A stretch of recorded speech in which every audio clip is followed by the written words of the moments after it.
अस्सलाम वालेकुम, मैं हूं रेहान तारिक और आप देख रहे हैं 10 तक। इलेक्शन कमीशन ने चीफ इलेक्शन कमिश्नर और कमीशन पर आयद किए गए इल्जामात का नोटिस लेते हुए वफाकी वज़रा फवाद चौधरी और आज़म सवाती को नोटिस जारी करने और इल्जामात के सबूत तलब करने का फैसला किया है। इलेक्शन कमीशन से जारी एलामिये के मुताबिक कमीशन का इजलास मंगल के रोज chief election commissioner Sikandar Sultan Raja की ज़ेर सदारत हुआ, जिसमें कमीशन के अरकान निसार अहमद दुरानी, इरशद अहमद जतोई समेत दीगर सीनियर अरकान ने शिरकत की। दौरान इजलास चीफ इलेक्शन कमिश्नर और इलेक्शन कमीशन पर लगाए गए इल्जामात पर गुफ्तगू हुई और इलेक्शन कमीशन ने इल्जामात की तरदीद कर इन तमाम तर इल्जामात को मुस्तरद किया। इस सिलसिले में फैसला किया गया है कि सदर पाकिस्तान और सेनेट की कायमा कमेटी सेनेट की जो स्टैंडिंग कमेटी के इजलास के दौरान वफाकी वजीर रेलवेज आज़म सवाती ने इल्जामात आयद किए, उनके सबूत तलब किए जाएँ। इसके अलावा वजीर इत्तलात फवाद चौधरी की जानिब से प्रेस कॉन्फ्रेंस के दौरान चीफ इलेक्शन कमिश्नर पर भी जो इल्जामात आयद किए गए थे, इस पर दोनों वज़रा को नोटिस जारी करने का फैसला किया गया है ताकि कार्रवाई अमल में लाई जा सके। इलेक्शन कमीशन ने पेमरा से तमाम तर रिकॉर्ड तलब करते हुए हुक्म दिया है कि ऐवान सदर कायमा कमेटी इजलास की कार्रवाई और प्रेस कॉन्फ्रेंस से मुताल्लिक तमाम तर रिकॉर्ड मुरतब करके मजीद कार्रवाई के लिए इलेक्शन कमीशन के सामने पेश करें। गुज़श्ता हफ्ते कायमा कमेटी बराए पार्लिमानी अमूर के इजलास में इलेक्शन तरमीमी एक्ट 2021 में मुजव्वज़ा तरामीम पर तबादला ख्याल के दौरान आज़म सवाती ने कहा था कि इलेक्शन कमीशन हमेशा धांधली में मुलव्वस रहा है और ऐसे इदारों को आग लगा देनी चाहिए। उन्होंने कमेटी में मुजव्वज़ा तरामीम पर वोटिंग के अमल से कबल इलेक्शन कमीशन पर सख्त तनकीद करते हुए इल्ज़ाम लगाया था कि कमीशन ने रिश्वत लेकर इंतखाबात में धांधली की। उसी दिन शाम में वफाकी वज़ीर इत्तलात और नशरियात फवाद चौधरी ने कहा था कि चीफ इलेक्शन कमिश्नर अपोजिशन के आलाकार के तौर पर काम करना चाहते हैं, लेकिन अगर उन्हें सियासत करनी है तो इलेक्शन कमीशन छोड़कर इलेक्शन लड़े। इस हवाले से फवाद चौधरी साहब की तरफ से क्या कहा गया था, जिसका रिकॉर्ड भी पैमरा से इलेक्शन कमीशन की जानिब से मंगवाया गया है, जरा वो आपके सामने रखता है। मैं ये समझता हूँ कि अगर इलेक्शन कमीशन समझते हैं कि इसमें बेहतरी लाई जा सकती है तो वो मीडिया खेलना बंद करें। अगर चीफ इलेक्शन कमिश्नर साहब ने इस तरह से एक सियासत करनी है तो मैं तो उनको दावत दूंगा कि वो इलेक्शन कमीशन को छोड़े और ख़ुद इलेक्शन में उम्मीदवार आ जाएं और देखें, अपनी वर्थ आजमाएं कि उनका कौन वो वहाँ पे इलेक्शन कहाँ से लड़ सकते हैं और उसके बाद पार्लियामेंट में आके अपना किरदार अदा करें। ये उनका एक आईनी हक है। लेकिन इस वक्त जो यूँ लग रहा है कि इलेक्शन कमिश्नर जो हैं वो एक माउथ पीस बन गए हैं अपोजिशन का। अब इलेक्शन कमीशन की जानिब से कार्रवाई के फैसले के बाद कई सवालात जन्म ले रहे हैं।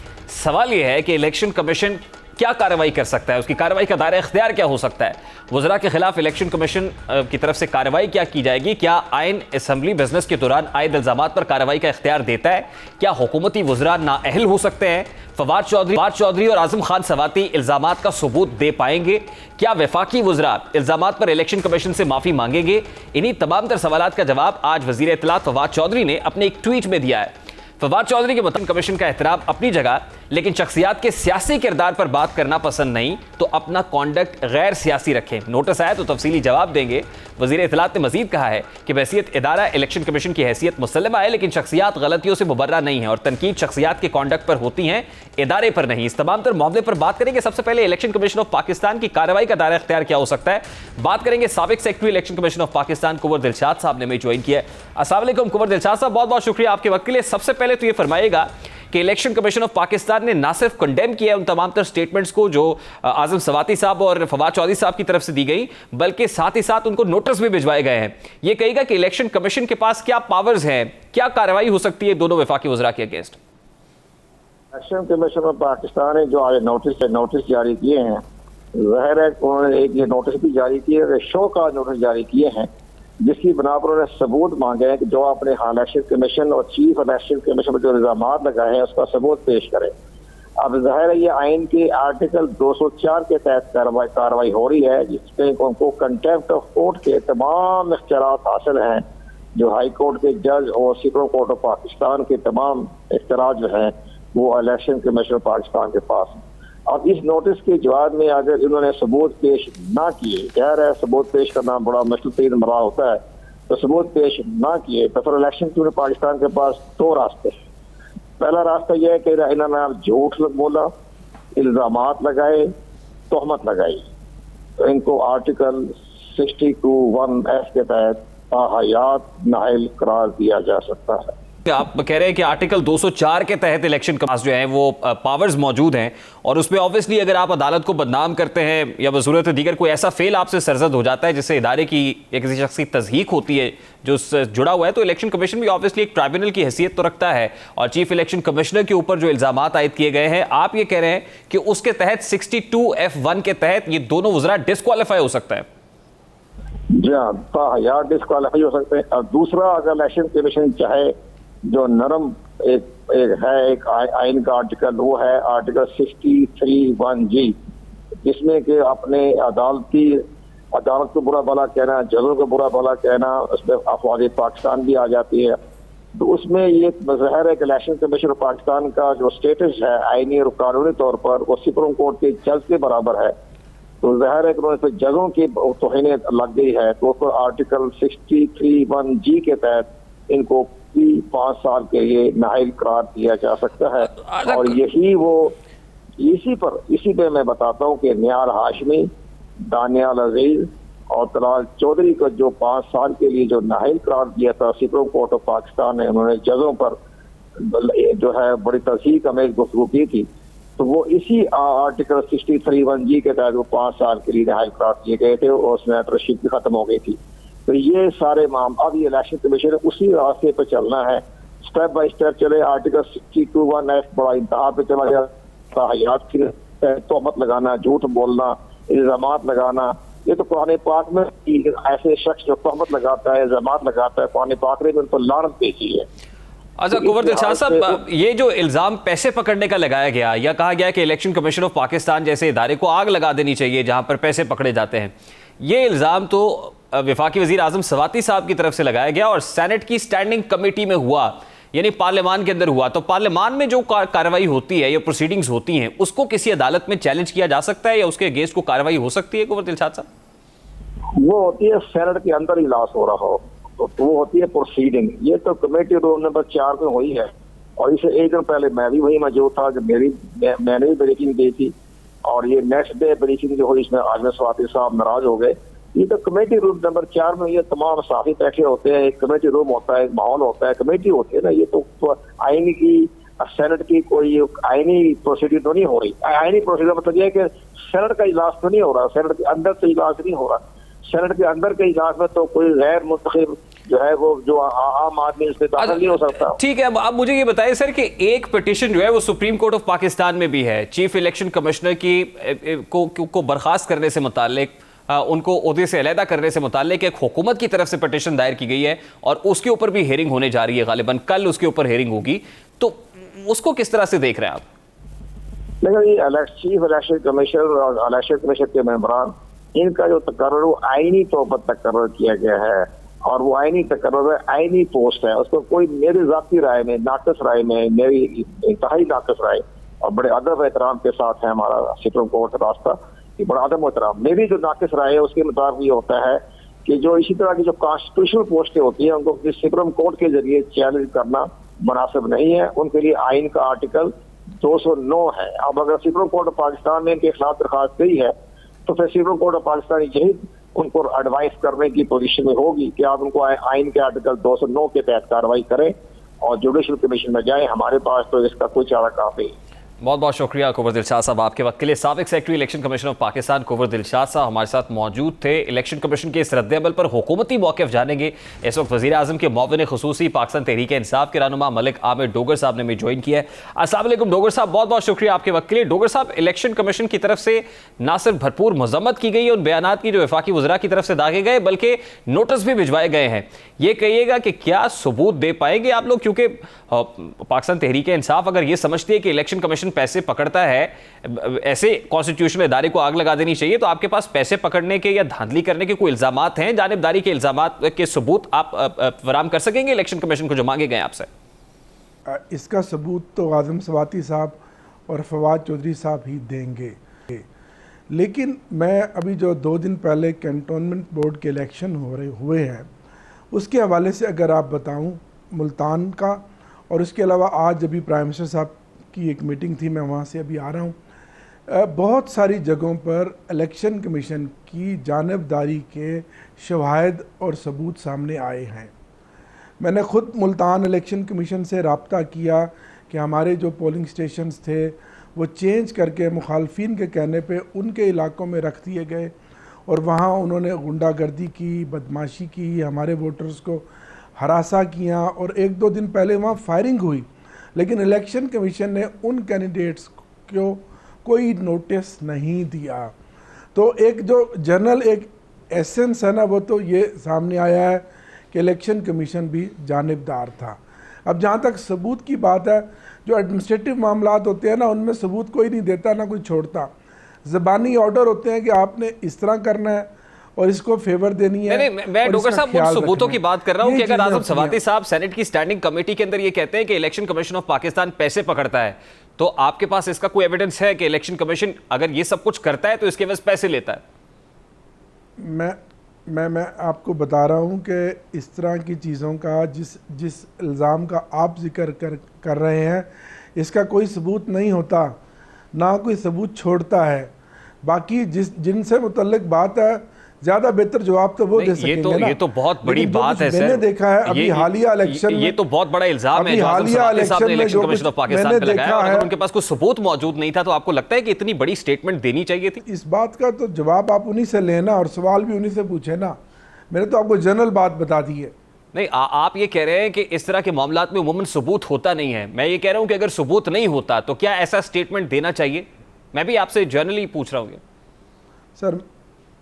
सर मेरा तो तजुर्बा यही कहता है और आप देख भी रहे हैं, डस्का का इलेक्शन हो या दूसरे ज़िमनी इलेक्शन हो या ईवीएम मशीन्स जो एक जिसकी शफाफियत के ऊपर कोई बंदा भी इतराज़ नहीं कर सकता, उस पर जो इलेक्शन कमीशन के तहफ़्फ़ुज़ात हैं, उससे तो लग यही रहा है कि इलेक्शन कमीशन का टिल्ट ओपोजिशन की तरफ है। अच्छा, आप डॉक्टर साहब आपने दूसरी बार डस्का इलेक्शन की बात की है और इलेक्शन तो मेरा बड़ा बात सुने ना, हम हुकूमत है और इलेक्शन कमीशन एक आइनी इदारा है।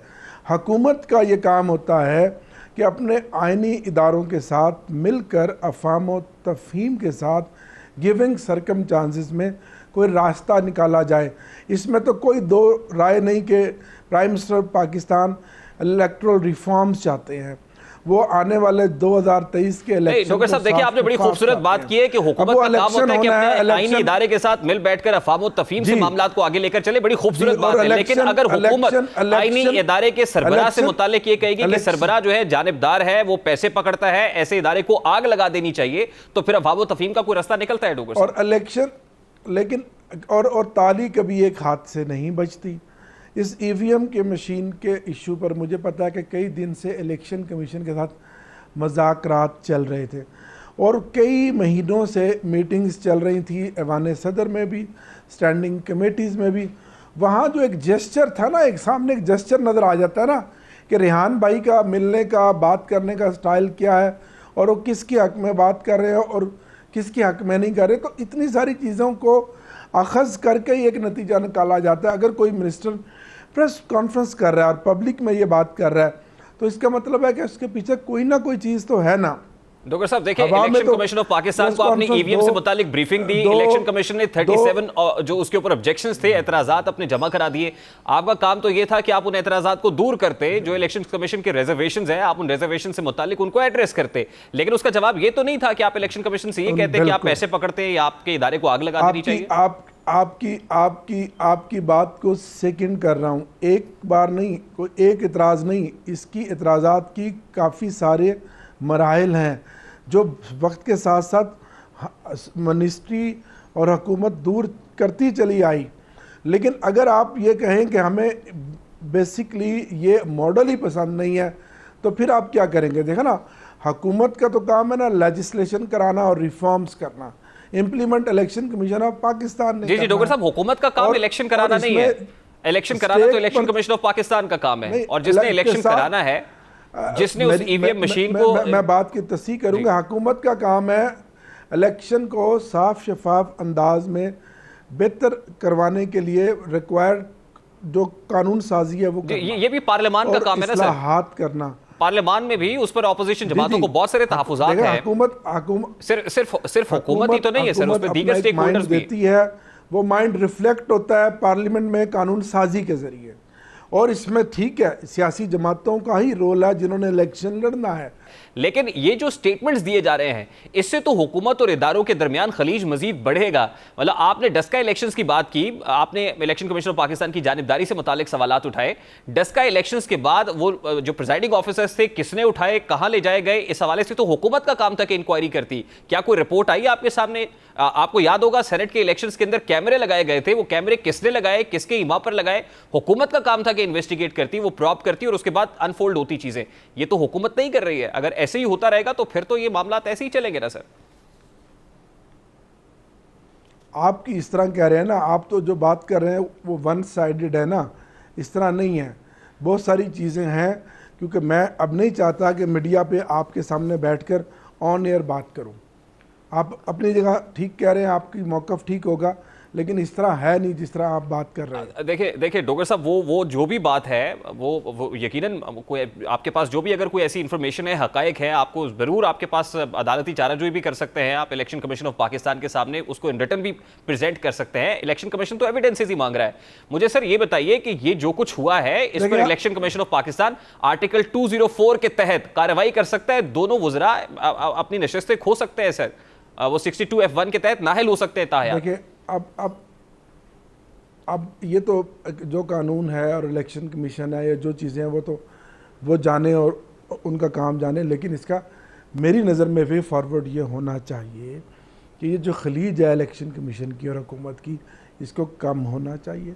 और जहाँ इलेक्शन कमीशन के तहफ़्फ़ुज़ात हैं और जो जेन्युइन तहफ़्फ़ुज़ात हैं, उनको एड्रेस होना चाहिए।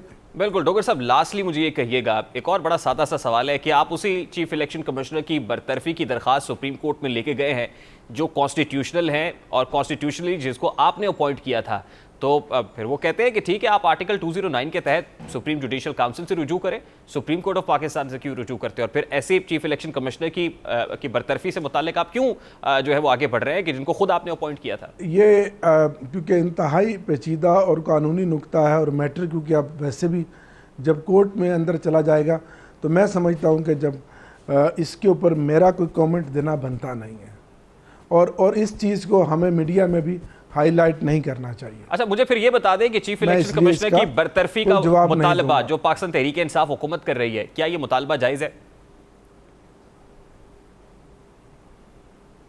सर मैं इस पर बता रहा हूं कि जब मामला अदालत में जा रहा है या अदालत में चला गया तो मैं इस पर कोई कमेंट मैं डॉक्टर साहब अदालती मामले की तो बात ही नहीं कर रहा, मैं तो उस मुतालबे की बात कर रहा हूं जो आप कर रहे हैं। पाकिस्तान तहरीक इंसाफ कर रही है कि चीफ इलेक्शन कमिश्नर को बरतरफ होना चाहिए, क्या होना चाहिए या नहीं होना चाहिए प्रिंसिपली?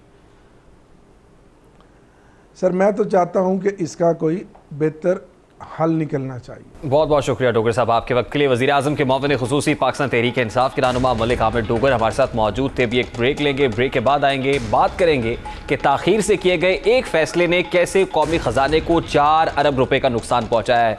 बड़ा इंपॉर्टेंट मामला है, इस मामले को उठाएंगे इस ब्रेक के बाद। हमारे साथ रहिए।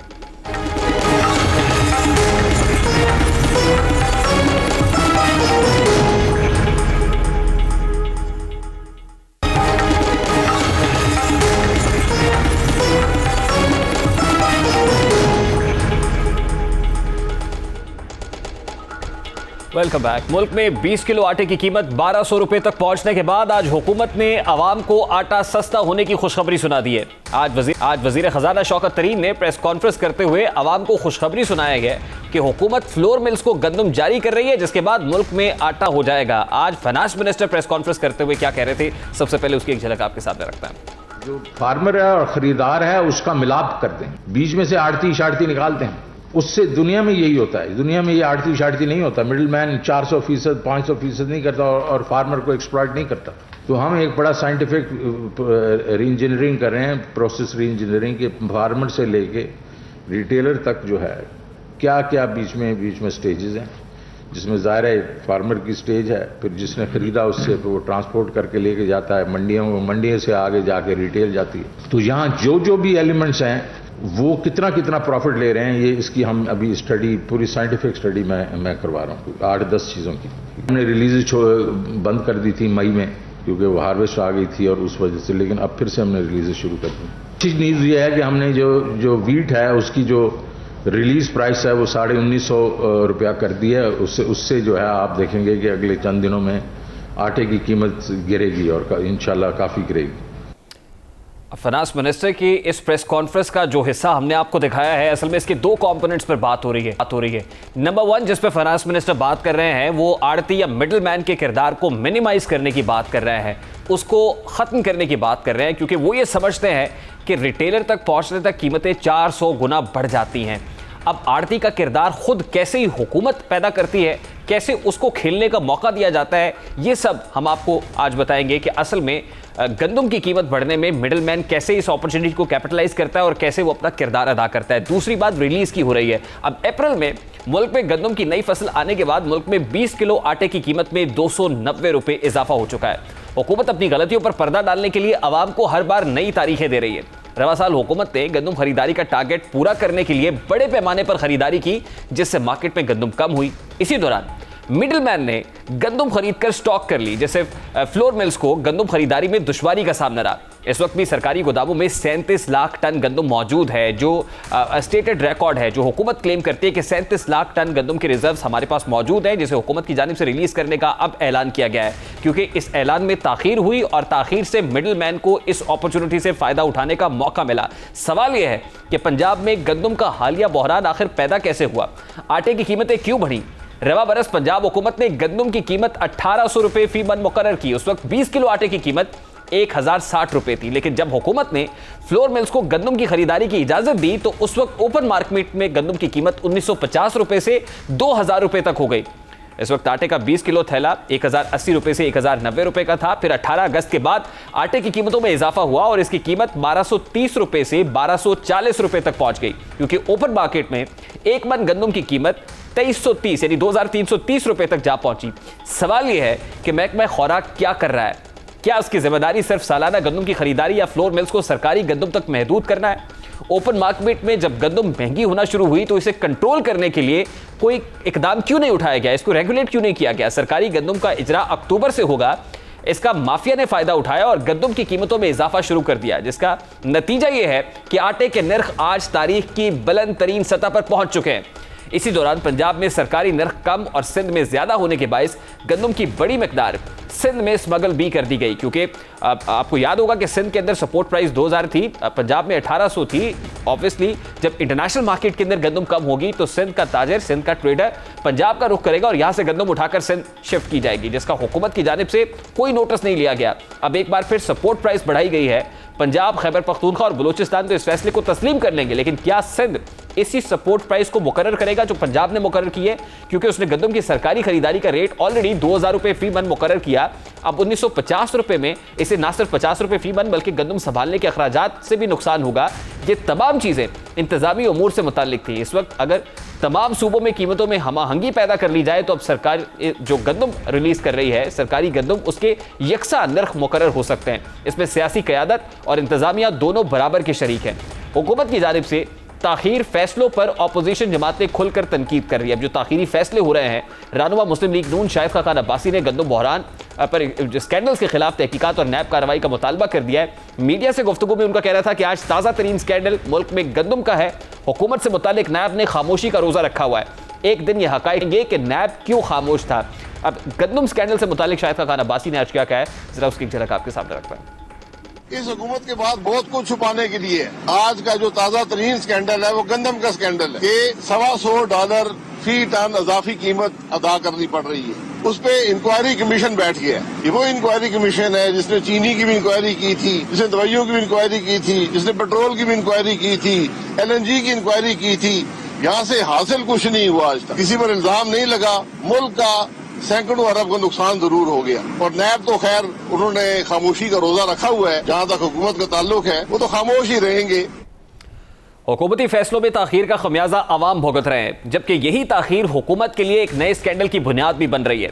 LNG, आटा और चीनी के लिए तैयार हो रहा है। हुकूमत को 1,20,000 टन गंदम रूस से $280 फी टन दस्तयाब थी, यानी अब वो $280 में ये गंदम उठा सकता था, मगर इस ऑफर से फायदा नहीं उठाया गया। मगर अब वही गंदम जो उस वक्त $280 फी मन के हिसाब से मिल रही थी, अब $370 के हिसाब से खरीदी जा रही है। इस दौरान डॉलर की कीमत भी 169 रुपए तक पहुंच चुकी है। रुपया अंडर प्रेशर है, डॉलर मुसलसल बढ़ रहा है। हुकूमत ने चीनी दरामद में ताखीर के बाद chairman trading corporation of Pakistan यानी चेयरमैन टीसीपी के खिलाफ गंदम खरीदारी में ताखीर के हवाले से तहकीकात शुरू कर दी हैं।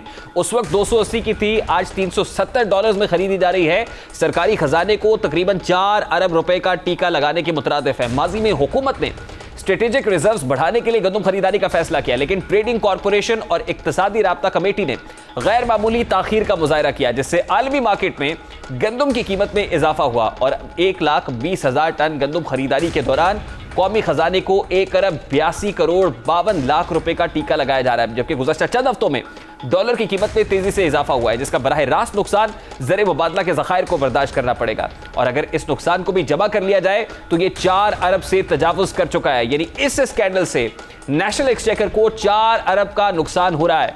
गंदम स्कैंडल से कबल इक्तिसादी राब्ता कमेटी चीनी के टेंडर्स खत्म करने की तहकीकात भी कर रही है। ईसीसी और वफाकी काबीना ने जनवरी 2021 में 5 लाख टन चीनी दरामद करने की मंजूरी दी, लेकिन अब तक सिर्फ 1 लाख टन चीनी दरामद की जा सकी। यानी चीनी के मामले में जो कुछ हुआ, वहां पर जो डिलेज हुए जिससे नेशनल एक्सचेकर को नुकसान पहुंचा, अब वही डिलेज गंदम की प्रोक्योरमेंट में भी सामने आ रहे हैं। इस अरसे के दौरान चीनी दरामद के मुताबिक टेंडर्स नामालूम वजूहात की बिना पर खत्म किए गए, कैंसिल हुए। इक्तिसादी राब्ता कमेटी के मुताबिक टेंडर्स मनसूख करने और खरीदारी में ताखीर के बायस कौमी खजाने को अरबों रुपए का टीका लगा। सवाल यह है कि बार बार टेंडर्स मनसूख क्यों किए गए? टेंडर्स मनसूखी से किसे फायदा पहुंचाया जा रहा है? ताखीर से टेंडर्स जारी करके किसे फायदा पहुंचाने की कोशिश की जा रही है? अल्टीमेट बेनिफिशियरी कौन है? गंदम के वाफर ज़खायर होने के बावजूद दोबारा दरामद की जरूरत क्यों पेश आई? वजारत national food security and research ने ईसीसी को मुल्क में गंदम के बहरान के खदशे से आगाह किया था। ईसीसी ने इस हवाले से 2 ऑप्शंस पर गौर किया। पहला ऑप्शन अक्टूबर से नवंबर 2021 के दौरान 1,20,000 टन गंदम खरीदी जाए या कि टीसीपी को टेंडर को खत्म करने की इजाजत दी जाए और मुनासिब कीमत की पेशकश की उम्मीदें एक बार फिर से जारी की गई कि हो सकता है कि मुनासिब कीमत में हम ये टेंडर उठा ले। ताहम ईसीसी ने पुराने टेंडर पर इत्तफाक करते हुए गंदम खरीदारी का फैसला किया। इसी दौरान मकामी मार्केट में गंदम के आटे की कमी को मद्देनजर रखते हुए वजीर दाखिला ने इस मसले को हसास करार दिया, क्योंकि अफगानिस्तान में एक सियासी तब्दीली रूनुमा हो रही थी और गुज़श्ता 1 माह से गंदम की तलब बढ़ रही है, जिससे पाकिस्तान में गंदम की कीमतें मुतासर होने का खदशा था। ईसीसी का दावा है कि गंदम की फौरी खरीदारी पाकिस्तान के बेहतरीन मफाद में है। इसी दौरान 7 सितंबर को पेपरा कवानीन के तहत गंदम खरीदारी के लिए तीसरा बैनुल-अक़वामी टेंडर भी जारी कर दिया गया। अब जो तीसरा किया गया है वो $370 के हिसाब से है, जिससे हमने आपको बताया है कि 4 अरब का नुकसान पहुंचने का खर्चा है और ये बराह रास्त जो एंड यूज़र है उसकी जेब से निकलेंगे। अवाम को ये रकम अदा करनी पड़ेगी और ये क्यों हो रहा है? सिर्फ और सिर्फ हुकूमत के ताख़ीरी फैसलों की वजह से। इस पर बात करेंगे वज़ीर आज़म के मुआविन ख़ुसूसी बराए national food security Jamshed Iqbal Cheema साहब हमें ज्वाइन करेंगे इस ब्रेक के बाद। हमारे साथ रहिए।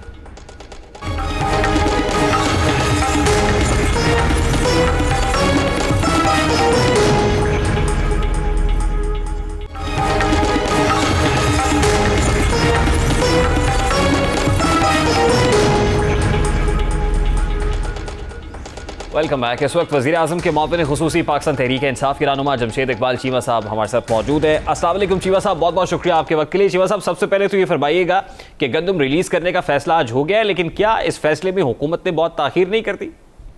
ये बात आपकी ठीक है, मैं आपसे इत्तेफाक करता हूँ। ये 1.5 हफ्ता पहले होनी चाहिए थी, क्योंकि 1.5 हफ्ता पहले तक रेट था 1095 रुपये और यही रेट हम मेंटेन करना चाह रहे थे। लेकिन आप कह लें एक बड़ी इंटरेस्टिंग बात है कि इस वक्त वीट जो पड़ी है फ्लोर मिलों के पास, ये 1 मिलियन टन से ज़्यादा है और वीट जो पड़ी है व्यापारी के पास, ये भी कुछ 4.5-5 लाख टन है। ये अगर टोटल दोनों को करेंगे तो मेरा it's very close to the 2 million ton.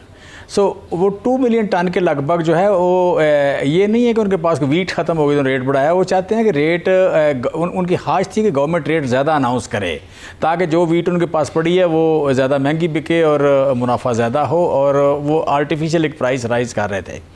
सो हमें कोई आप कह लें कि सच्ची बात है 1 हफ़्ता पहले 1.5 हफ़्ता पहले मूव करना चाहिए था, लेकिन अब हम कर लेंगे। हम लिबरल रिलीज़ कर रहे हैं जी। चीमा साहब, बड़ी बखूबी आप अंडरस्टैंड करते हैं इस तमाम तर इशू को और आप एक्नॉलेज भी कर रहे हैं कि कुछ ताख़ीर हुई है, और शायद यही ताख़ीर है कि जिसकी वजह से जो होर्डिंग करने वाले हैं, जो स्टॉकिस्ट हैं, उनको मौका मिल जाता है कि वो इस अपॉर्चुनिटी को कैपिटलाइज कर सकें। देखिए 2210 रुपये फ़ी मन के हिसाब से जो गंदम खरीदी गई मिलर्स की तरफ से, बाय द वे जो स्टॉक उन्होंने बताया हमारे पास पास 9 लाख टन गंदम का स्टॉक बता रहे हैं। इसमें जब खरीदी तो 1180 रुपए में 20 किलो आटे का थैला मिला।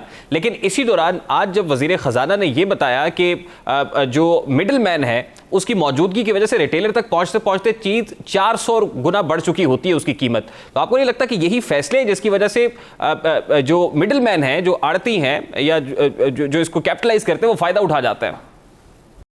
नहीं, बेसिकली आप कह रहे हैं ये जो यू कैन से कि यहाँ पे अनफॉर्चुनेटली जो बिजनेसमैन है वो ब्रांडिंग को, वैल्यू एडिशन को प्लान नहीं करता, वो प्लान करता है होर्डिंग को, शॉर्टेज को प्लान करता है। सो ये एक बड़ा अनफॉर्चुनेट पार्ट है। दुनिया सारी में जो बिजनेसमैन है वो वैल्यू एडिशन को, टेक्नोलॉजी को, आप कह लें प्रोग्रेस को, हाई क्वालिटी को, फिर देन ब्रांडिंग को, इसको प्लान करता है। यहाँ का बिजनेसमैन थोड़ा इसको प्लान करता है और प्लान बार बार आप कह लें किसी पे खेल रहे होते हैं। अदरवाइज़ आप कह लें कि मिडिल मैन भी उतना नहीं उस तरह जितना ये आप कह लें कि यहाँ पे एक मीडियम लेवल की इंडस्ट्री या इवन बड़े लेवल की भी इंडस्ट्री, वहाँ पे ज़्यादा इश्यूज़ हैं। इसमें जो हुआ बेसिकली यू कैन से कि उनके पास माल पड़ा हुआ भी था। ये 9 लाख टन जो है डिक्लेयर्ड है, अदरवाइज़ इससे ज़्यादा वीट पड़ी है इनके पास। 1090 था रेट। 1090 रेट जो है अब तकरीबन इतना ही रेट जो हमने रिलीज़ प्राइस दी है इस पर यही रेट रहना है, इससे रेट नहीं बढ़ेगा। और गवर्नमेंट डिटर्मेंट है कि हमने ये रेट रखना है।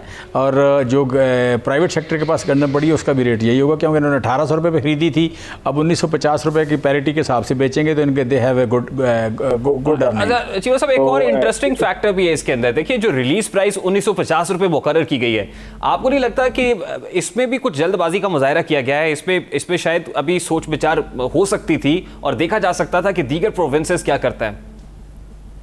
नहीं, बेसिकली आप कह लें रिलीज़ प्राइस जो है ये कोई 10 दिन पहले तय हो गई थी।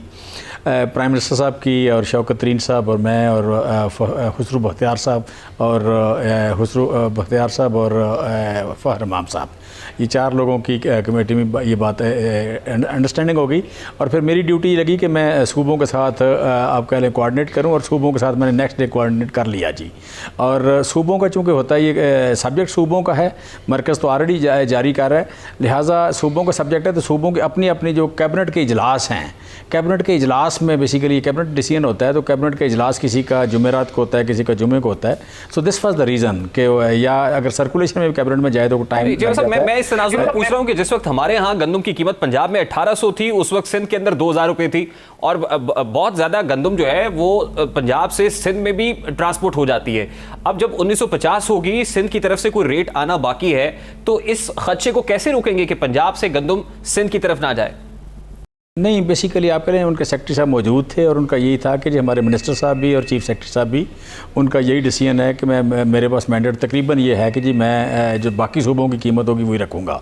सो केपी ने बताया कि हम पंजाब की कीमत को टो करेंगे, और फिर यू कैन से कि सिंध ने बताया कि हम पंजाब और केपी की कीमत को टो करेंगे, और जो बलूचिस्तान की जो ओरिजिनल थी एक, उनका भी यही था कि हम पंजाब बाकी सूबों के साथ चलेंगे।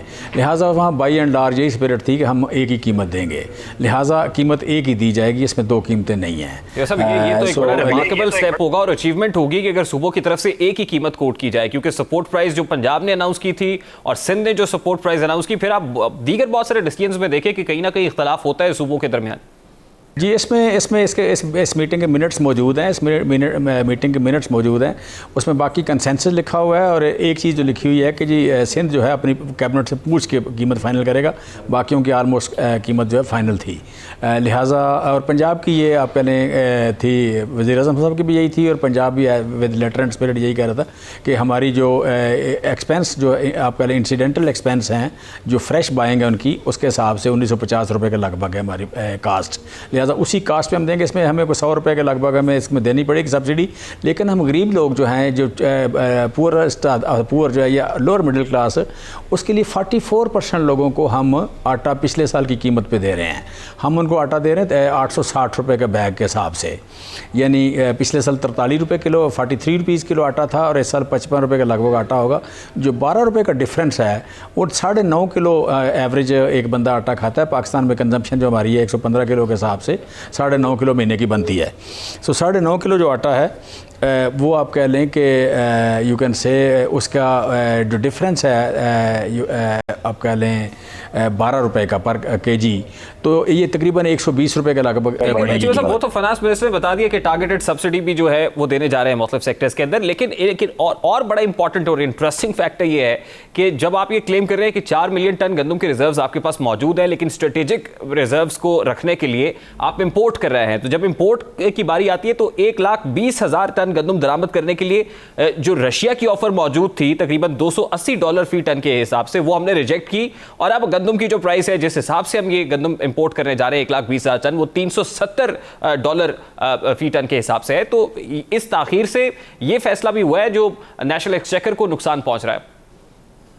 देखें, बेसिकली आप कह लें कि रवायत ये है या पुराना ट्रेंड ये है कि दुनिया में हमारे यहाँ गंदम काटी जाती है अप्रैल और मई में, क्योंकि हमारे यहाँ गर्मी ज़्यादा होती है। यूरोप में जो गंदम कटती है, क्योंकि जो मेन सप्लायर हैं गंदम के यूरोप है, उसमें फ्रांस और यू कैन से जर्मन, ये दो, फिर रशिया सप्लायर है इसका, फिर अमेरिका इसका सप्लायर है, ये बड़े सप्लायर है दुनिया में, फिर यूक्रेन सप्लायर है इसका, ये 5-6 जो बड़े सप्लायर हैं, फिर इसमें ऑस्ट्रेलिया सप्लायर है। इन मुल्कों की जो गंदम पकती है या मैच्योर होती है ये जुलाई और अगस्त में मैच्योर होती है, ठंड ज़्यादा होती है गंदम जुलाई और इसमें।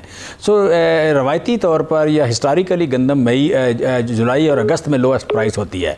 इस बार ये आप कह रहे हैं कि यहाँ पे यू कैन से कि एक हुआ है, अपसेट हुआ है कि जो डिसाइड हो गया हुआ था, और ये भी था कि एज अर्ली एज पॉसिबल लेनी है, लेकिन जो सेक्रेटरी था फूड सिक्योरिटी, साबिक सेक्रेटरी गुफरान मेमन साहब, उनका ये था कि he was very much in the buying process, मतलब ही हैड गुड एक्सपीरियंस।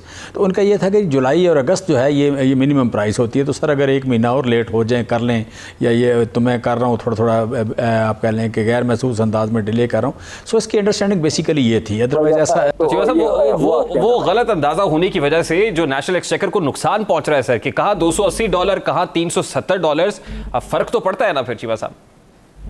अब मैं आपकी बात से इत्फाक करते हुए कह रहा हूँ कि ये आप कह रहे हैं जब आप डिसीजन कर रहे होते हैं तो डिसीजन करते हुए आप देखने वाली बात यह है कि कहीं उदान हादसा आपकी बदनीति तो शामिल नहीं है, आप गुड फेथ में डिसीजन कर रहे हैं। तो वो आप कह लें कि जो प्राइस कम करने के था एक उनकी ओपिनियन, और मैं समझता हूँ कि ओपिनियन गलत नहीं थी, लॉजिकल थी। मैं चूँकि आप कह लें कि जेंटलमैन इज़ नॉट हियर। देखिए ना ये फैसला अगर एक बार हो तो चलिए इसमें कोई टुअरिस्ट ह्यूमन वाला एलिमेंट जो है वो आ जाता है, लेकिन ये बार बार इसी तरह का एक तसलसल देखा जाए तो फिर सोचने की बात होती है। अगर शुगर की इंपोर्ट के अंदर भी कुछ ऐसा ही पैटर्न देखा गया, 5 लाख टन शुगर इंपोर्ट करने का फैसला हुआ ईसीसी की तरफ से, लेकिन प्रोक्योर आज तक 1 लाख टन हो सकी है, और कीमतें तो आपको पता है इंटरनेशनल मार्केट के अंदर बढ़ रही हैं। हमारे यहाँ डॉलर की प्राइस कितनी बढ़ चुकी है, रुपया कितना डिप्रिशिएट हो रहा है, तो अल्टीमेटली नुकसान तो हमें उठाना पड़ेगा एंड कंज्यूमर को।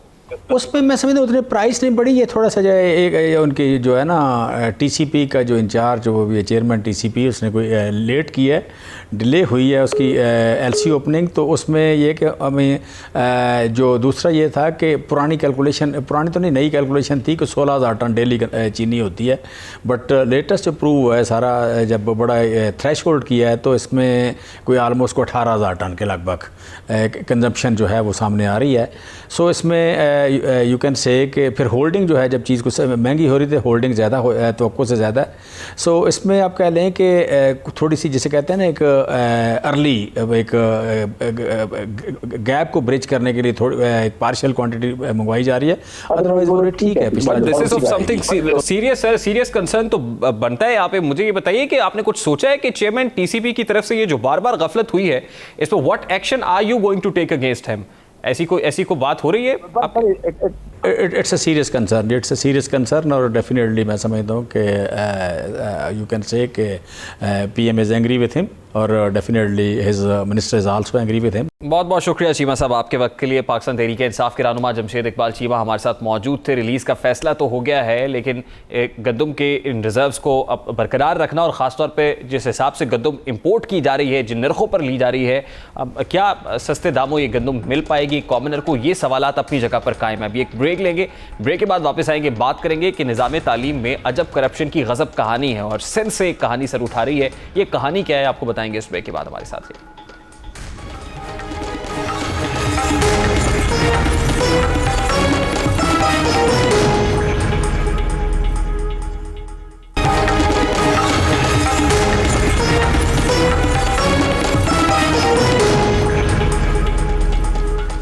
Welcome back. कोरोना वबा के दौरान जहां तालीमी इदारों की बार बार बंदिश ने बच्चों के तालीमी मुस्तकबिल पर सवालिया निशान खड़े कर दिए हैं, वहीं तालीमी इदारों में हर आने वाले दिन अजब करप्शन की गजब कहानियां सामने आ रही हैं। करप्शन की हालिया दास्तान सूबा सिंध से सामने आई है, जहां डेस्क की खरीदारी में कौमी खजाने को अरबों रुपए का चूना लगाया गया है। महकमा तालीम सिंध ने 6,000 में मिलने वाला डेस्क 29,000 में खरीद कर करप्शन के तमाम तर रिकॉर्ड्स तोड़ दिए हैं। ट्रांसपेरेंसी इंटरनेशनल ने महकमा तालीम में अरबों रुपए की करप्शन के हवाले से वज़ीर आला सिंध को खत भी लिख दिया है। खत के मतन के मुताबिक महकमा मुबैना तौर पर 2 अफराद के बैठने के लिए इस्तेमाल होने वाला डेस्क 320% इजाफी कीमत पर खरीद रहा है, जिससे कौमी खजाने को नुकसान हो रहा है।